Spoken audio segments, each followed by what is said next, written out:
നമസ്കാരം. ഇന്ത്യക്കെതിരായ ഏത് ഭീകരാക്രമണവും യുദ്ധമായി കണക്കാക്കാനാണ് ഇപ്പോൾ മോദി സർക്കാരിന്റെ തീരുമാനം. യുദ്ധമായി കണക്കാക്കി ആയിരിക്കും ഇനി എല്ലാ പ്രതികരണവും ഉണ്ടാവുക. പാകിസ്ഥാനുള്ള ശക്തമായ മുന്നറിയിപ്പാണ് ഇന്ത്യ ഇപ്പോൾ നൽകിയത്. സൈനിക താവളങ്ങൾക്കും ജനവാസ കേന്ദ്രങ്ങൾക്കും നേരെ പാകിസ്ഥാൻ കഴിഞ്ഞ 3 രാത്രികളിൽ തുടർച്ചയായി പാക് സേന വ്യോമാക്രമണം നടത്തുന്ന പശ്ചാത്തലത്തിലാണ് ഈ മുന്നറിയിപ്പ്. പ്രധാനമന്ത്രി വിളിച്ചു ചേർത്ത ഉന്നതതല യോഗത്തിലാണ് തീരുമാനമുണ്ടായത്. പ്രതിരോധ മന്ത്രി രാജ്നാഥ് സിംഗും സൈനിക മേധാവിമാരും ദേശീയ സുരക്ഷാ ഉപദേഷ്ടാവ് അജിത് ഡോവലും യോഗത്തിൽ പങ്കെടുത്തിരുന്നു. ഇന്ന് വൈകിട്ടുള്ള പ്രതിരോധ വിദേശകാര്യ വകുപ്പുകളുടെ സംയുക്ത വാർത്താ സമ്മേളനത്തിൽ കാര്യങ്ങൾ വിശദീകരിക്കും.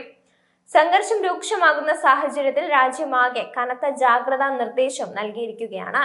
ഒഡീഷയിലെ തീരമേഖലകളിൽ സുരക്ഷാ വിന്യാസവും ശക്തമാക്കി. പെട്രോളിംഗ് കൂട്ടുകയും ഡ്രോൺ നിരീക്ഷണം തുടങ്ങുകയും ചെയ്തെന്ന് അഡീഷണൽ DGPയും അറിയിച്ചു.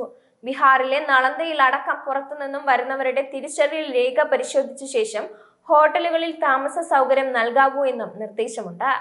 രാജസ്ഥാനിലെ അതിർത്തി ജില്ലകളിൽ കനത്ത ജാഗ്രത, ആവശ്യമില്ലാതെ പുറത്തിറങ്ങരുതെന്നും നിർദ്ദേശമുണ്ട്. രാജസ്ഥാനിലേക്കുള്ള പല ട്രെയിനുകളും റദ്ദാക്കിയെന്ന് പടിഞ്ഞാറൻ മേഖല റെയിൽവേയും അറിയിച്ചിട്ടുണ്ട്. സുരക്ഷാ കാരണങ്ങളാലാണ് നടപടി. പഞ്ചാബ് അതിർത്തി മേഖലയിലേക്കുള്ള ട്രെയിനുകളും ബ്ലാക്ക് ഔട്ട് പരിഗണിച്ച് നിർത്തിവയ്ക്കും. ഗുജറാത്ത്, രാജസ്ഥാൻ, പഞ്ചാബ് എന്നീ സംസ്ഥാനങ്ങളിലേക്കുള്ള ദീർഘദൂര ട്രെയിനുകളെയും സംഘർഷം ബാധിച്ചിട്ടുണ്ടെന്നും റെയിൽവേ വ്യക്തമാക്കി. ഗുജറാത്തിലെ പാക് അതിർത്തിയോട് ചേർന്നുള്ള മുഴുവൻ സൈനിക കേന്ദ്രങ്ങൾക്കും അതീവ സുരക്ഷ ഏർപ്പെടുത്തിയിട്ടുണ്ട്. ഇത്തരം കേന്ദ്രങ്ങൾക്ക് 2 കിലോമീറ്റർ ചുറ്റളവിലുള്ള മുഴുവൻ വാഹനങ്ങളും നീക്കിയിട്ടുണ്ട്. പൊതുജനങ്ങൾ അതുവഴി യാത്ര ചെയ്യരുത് എന്ന പ്രത്യേക നിർദ്ദേശവും നൽകിയിട്ടുണ്ട്. പഞ്ചാബിലെ മൊഹാലിയിൽ ജാഗ്രതാ നിർദ്ദേശം നൽകിയിട്ടുണ്ട്. ആളുകൾ കൂട്ടം കൂടരുത്, കൂട്ടത്തോടെ പുറത്തിറങ്ങരുത്, വലിയ കെട്ടിടങ്ങളിൽ കഴിയുന്നവർ ശ്രദ്ധിക്കണം, സൈറണുകൾ കേട്ടാൽ ജാഗരൂകരാകണം, രക്ഷാപ്രവർത്തകരും ജില്ലാ ഭരണകൂടവും നൽകുന്ന നിർദ്ദേശങ്ങളും അനുസരിക്കണം, മാളുകൾ സന്ദർശിക്കുന്നത് ഒഴിവാക്കണം, പരിഭ്രാന്തരാകരുത് എന്നീ നിർദ്ദേശങ്ങളാണ് മുന്നോട്ട് വെച്ചിട്ടുള്ളത്. അതേസമയം വ്യോമതാവളങ്ങളും മറ്റ് സൈനിക താവളങ്ങളും ഇന്ത്യ ആക്രമിച്ചതിന് ശേഷം പാകിസ്ഥാൻ ഇന്ത്യ കീഴടക്കുമെന്ന ഭയമാണ് പാകിസ്ഥാന്. സംഘർഷം ലഘൂകരിക്കുന്നതിനായി നേരിട്ടുള്ള ചർച്ചകൾക്കായി പാകിസ്ഥാൻ ഇന്ത്യയുമായി ബന്ധപ്പെട്ടിട്ടുണ്ടെന്നും സർക്കാർ വൃത്തങ്ങൾ അറിയിച്ചിട്ടുണ്ട്.